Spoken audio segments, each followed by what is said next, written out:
The vast universe of Tensura is filled with incredible depth, with mysteries that still persist to this day. The era of the creation of heaven and earth, the existence of high humans long before ordinary humans, and many other enigmas that continue to fascinate fans. In this video, we will chronologically explore the history of Tensura by listing and detailing the major periods that extend from the creation by Veldanava all the way to the birth of Rimuru. In short, everything that happened before Rimuru's arrival in the Cardinal World. And believe me, you are clearly not ready. From the creation of the world up to today, the history is simply incredible. If certain aspects of the lore or the world particularly intrigue you, feel free to let us know in the comments. We love discussing these topics. Creation and the mythical era. Everything truly begins with Veldanava, the elder brother of the true dragons, the ultimate creator god, known as the Star King Dragon. He is the one responsible for the foundation of the world of Tensura as we know it today. The exact date of this universe's birth remains a complete mystery, but what we know for certain is that even before the separation of heaven and earth, at a time when neither void nor matter existed, Veldanava gave life to fundamental entities. From the great Holy Spirit of light, the 7 primordial angels were born. From the great Holy Spirit of darkness, in reflection, the 7 primordial demons were born, those shadows that form the originals. To better understand the seraphim, they were created specifically to assist Veldanava in his colossal work. The very first among them was Feldway, whom we know today as the Phantom King. Originally, the seraphim were nothing more than angels devoid of self-awareness, mere wills without ego. However, when Veldanava granted them names, they acquired strong and solid personalities, thus becoming the 7 primordial angels, often referred to as the 7 original angels. As for the primordial demons, Veldanava did not intervene directly with the great Holy Spirit of darkness. The creation of the seraphim from light simply triggered a chain reaction. Darkness responded by giving birth to the 7 primordial pillars, the true Devil Lords. The very first to come into existence was Red, whom we now know as Guy Crimson, a prominent member of the Octagram. For a long time, the exact order of birth of the other primordials was unknown, but recent revelations in later arcs, notably through Misery, confirm that they did not appear simultaneously. There was indeed a precise sequence. Thus were born the first beings endowed with their own intelligence and will, aside from Veldanava himself. It should be noted that the great Holy Spirit of light and the great Holy Spirit of darkness remain even more enigmatic than Veldanava himself, whether they possess communicable consciousness, what form they might take, and nearly everything else about them remains unknown. One thing is certain. They are distinct from the great elemental spirits that Ramiris, as an administrator, knows and manipulates. The other worlds created by Veldanava. After shaping his main universe and surrounding himself with intelligent companions, a natural question arises. How many worlds did Veldanava actually create? Here is, based on the available canonical information, a list of the parallel worlds he, potentially, brought into existence. Earth, where Satoru Mikami and Hinata Sakaguchi once lived. The central world of Tensura, where Rimuru and his allies evolve. The world of origin of Kondo and of the ancestor of the White Wolf. A world where scientific civilization reached its peak until humanity completely mechanized itself. They all became cyborgs. I can't help but wonder whether our own civilization is also heading toward a future just as grim. Feel free to share your thoughts in the comments if you have any. A world where angels and demons at the level of awakened demon lords constantly clash in escalating wars. Fragile small worlds that would instantly collapse if a true dragon were to unleash its full power within them. A world almost entirely devoid of magical particles, rendering magic impossible. A classic world centered around swords and magic.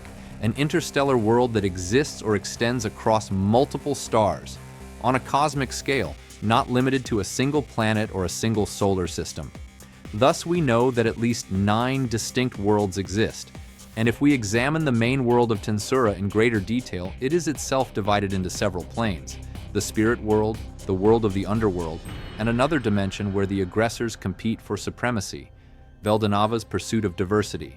Once his desire for companionship was fulfilled through the birth of the Seraphim and the Primordials, Veldanava turned his attention toward a new challenge.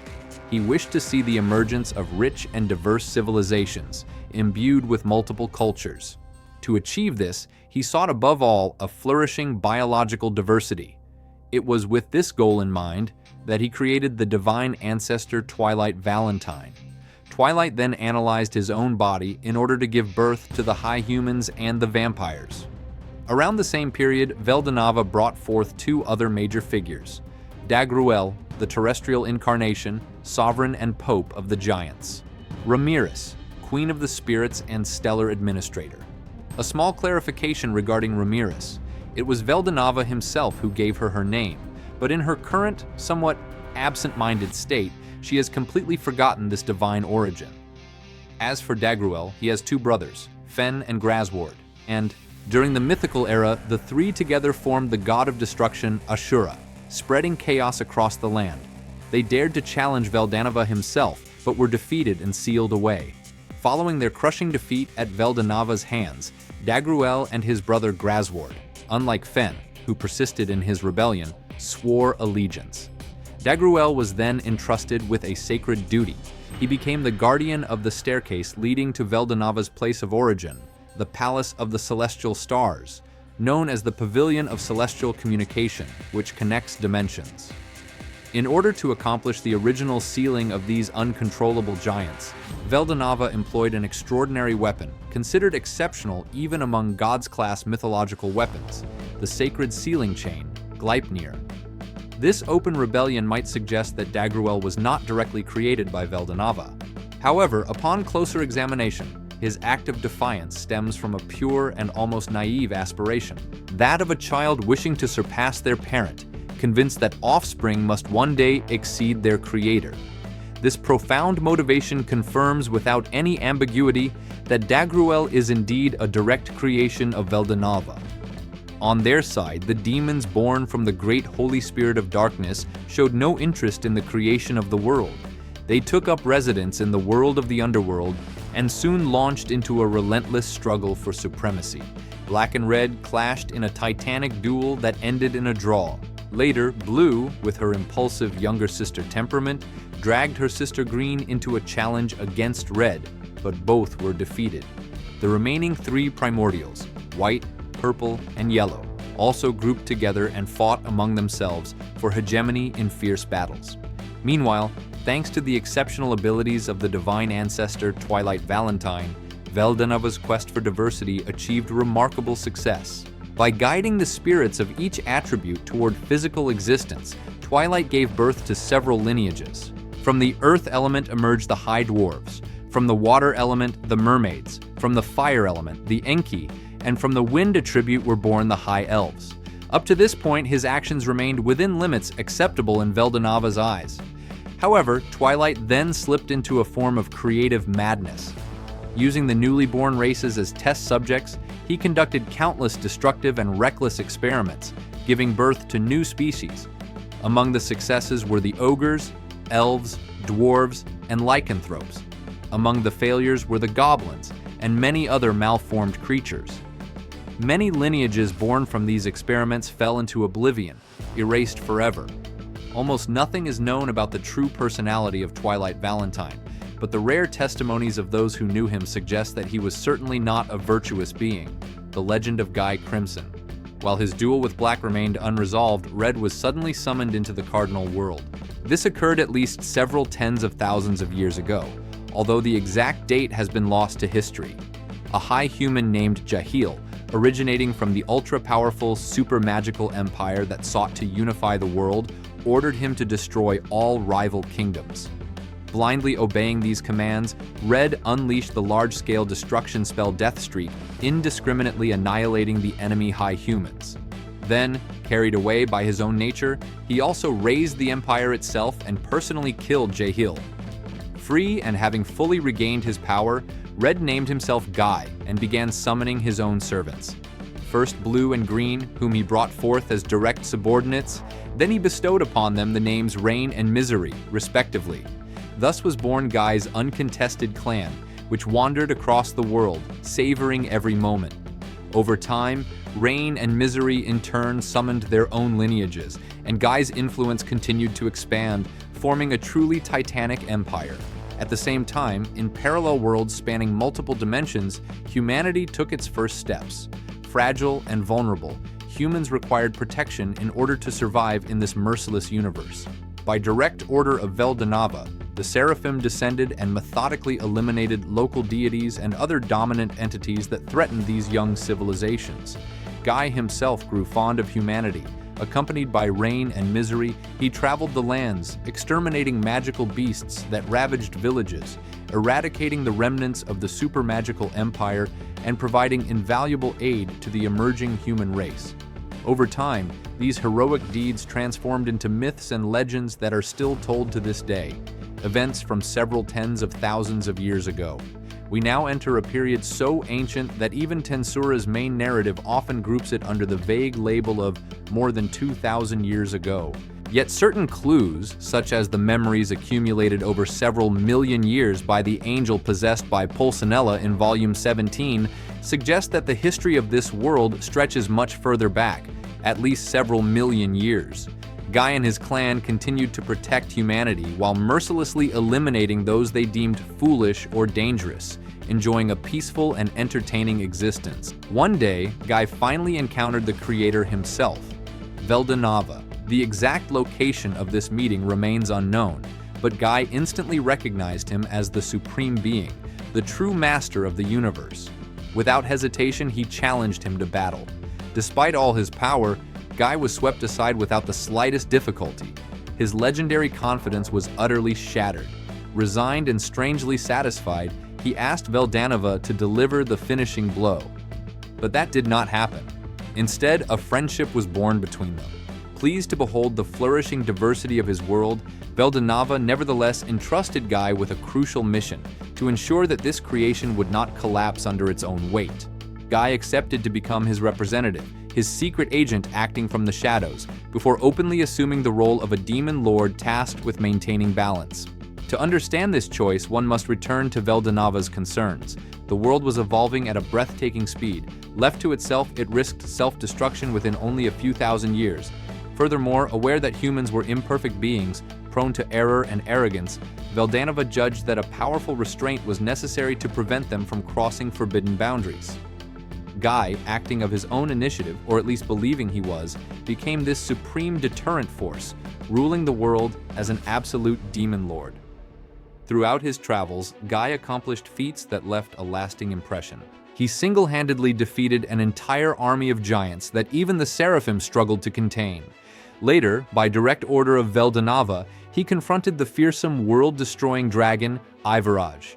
The battle lasted for 3 long months. Ivarage proved far more powerful than anticipated, and Guy was forced to let him escape.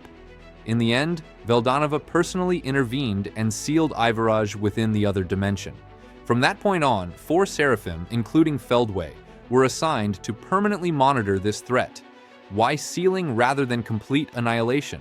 Quite simply because Veldanava, faithful to his pursuit of diversity, hoped to see true intelligence awaken within Ivarage. And we must not forget that Ivarage constitutes his second half. Despite Feldway's advice, who advocated pure and simple extermination, Veldanava rejected this proposal.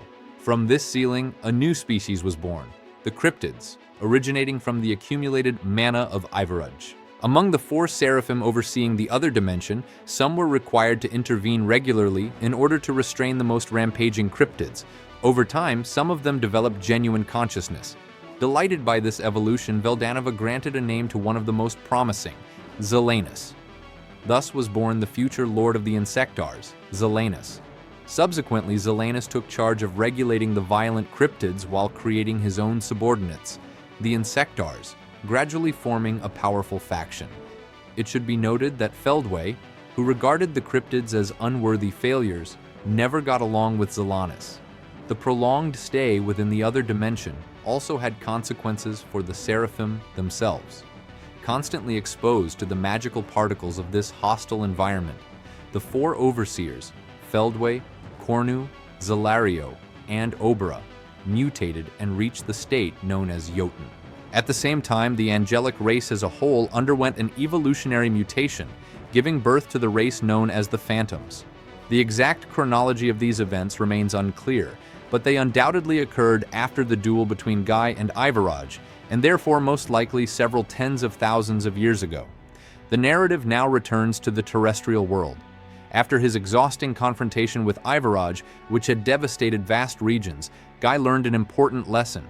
From then on, battlefields would have to be chosen carefully in order to limit collateral damage.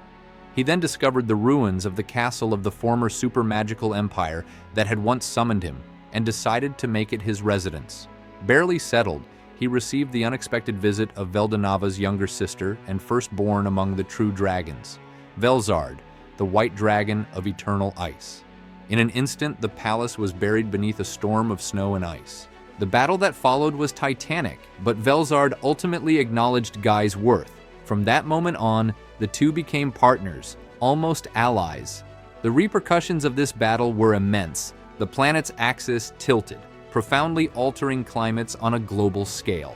The continent that housed Guy's residence was transformed into a frozen, inhospitable land. However, thanks to the lesson learned from his battle against Ivarage, Guy magically altered the permafrost zone surrounding him, converting it into a true paradise locked in eternal spring. The exact location of this Garden of Eden remains unknown. After all, these events date back tens of thousands of years, but if it still exists today, it could very well correspond to the region of Eurazania. Several centuries after Velzard had joined Guy's clan, a new threat appeared at the Frost Palace. The hero of origins, Prince Rudra of the Kingdom of Nazca, located to the east of the continent, accompanied by his sister Lucia and the scorched dragon Velgrind. A fierce duel broke out between Guy and Rudra, an evenly matched confrontation in which neither side managed to gain a decisive advantage. Suddenly, amid the chaos, Rudra changed his strategy. He decided to bestow a name upon his opponent. Thus, Guy officially became Guy Crimson.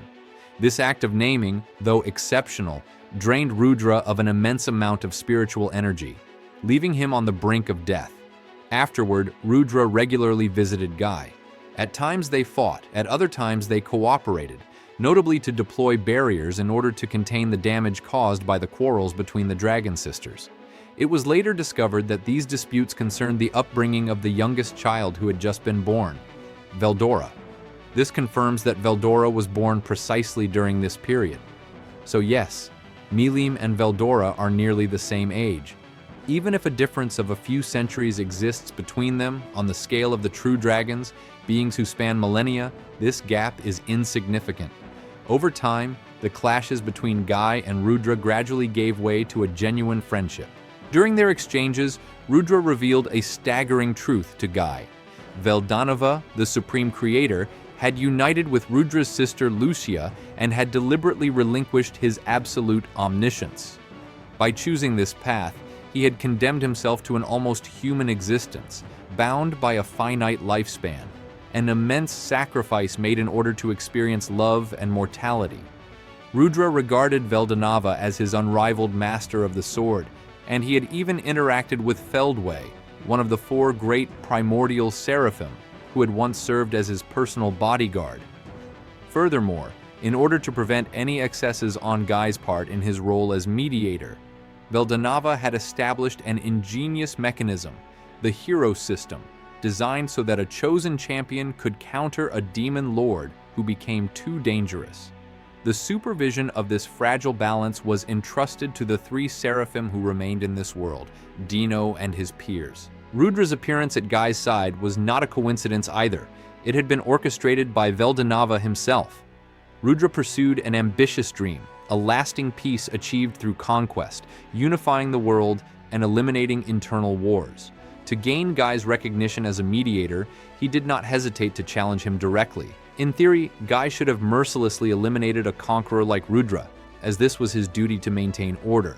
But Guy, who had grown fond of this charismatic rival, could not bring himself to do so.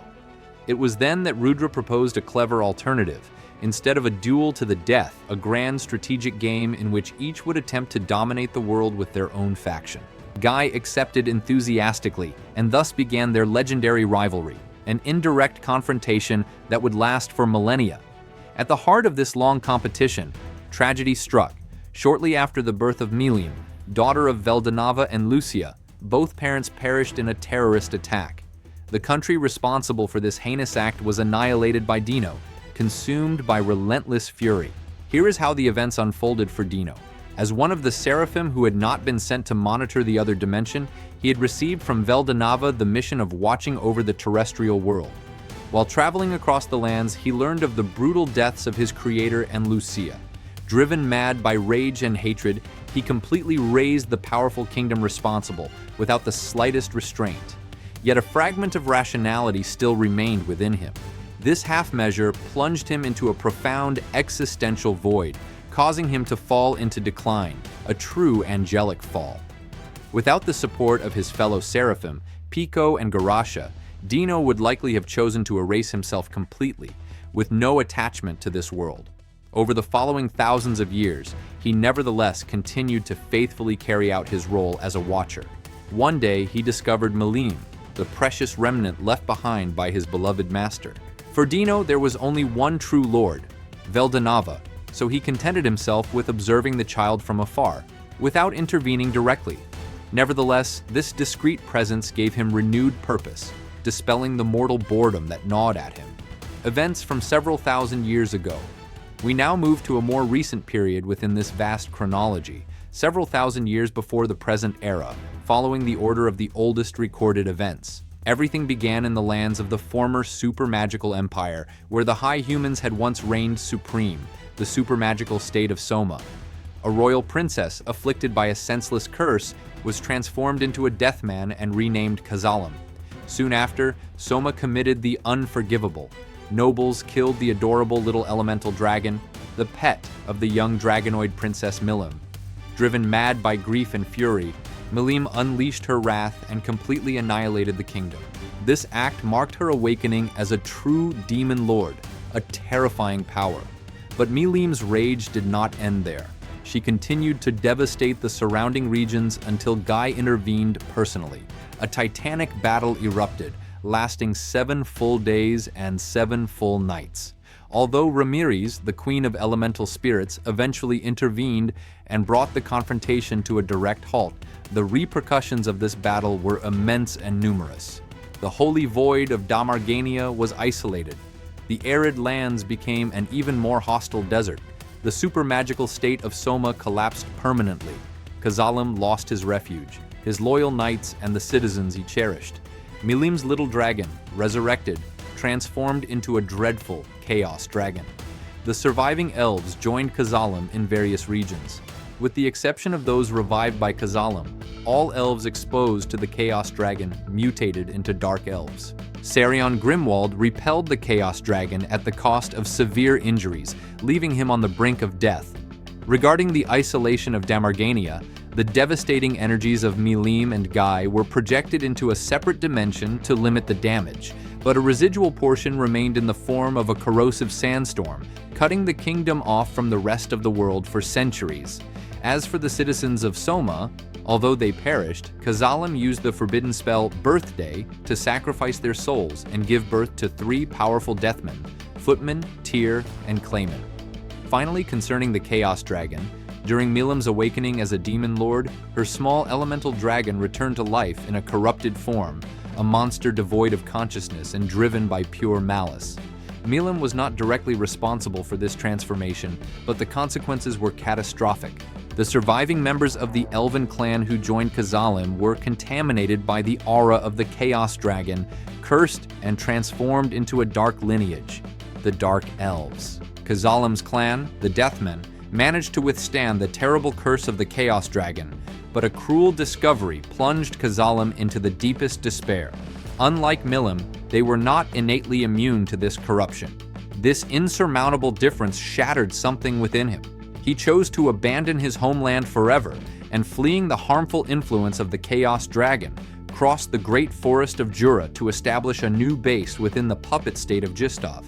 Later on, within the lineage of the magical dynasty of Sarion, Emperor Sarion, father of Elmesia and husband of Sylvia, confronted the Chaos Dragon as a hero. He managed to drive it back, but at the cost of a catastrophic injury. His body was severed from the chest downward, leaving him mutilated and in critical condition, on the brink of death. It was then that Kazalim, passing by through a twist of fate, saved him and caused him to be reborn within his clan in the form of Wonder Pierrot Laplace. Sarion, now Laplace, nevertheless lost all of his previous memories. At that precise time, Sylvia was already carrying their daughter, the future Empress Elmesia, in her womb. Thus, after having unleashed colossal destruction across the world, the Chaos Dragon was finally sealed by Milim's own hand. The location chosen for this sealing would, millennia later, become the ruins of Soma, confirming that they were indeed the remains of the former collapsed super-magical state. On the side of the other dimension, the death of Veldanava deeply shook the Seraphim. At first, Feldway remained convinced that the creator would quickly resurrect, as any proper true dragon would. But centuries passed without the slightest sign. This prolonged silence gave rise to a visceral despair within Feldway, who ultimately redirected his rage toward all the races Veldanava had so dearly cherished. He then proposed a radical plan to Zelanis. First, exterminate the cryptids, then launch a massive invasion of the Cardinal World. Zelanis categorically refused. Already strained, their relationship completely shattered, and an open war erupted within the other dimension between the Phantoms and the Insectors. These are the major events that shaped the ancient history of Tensura. Let us now move on to a few more specific individual destinies, which further deepen this immense lore.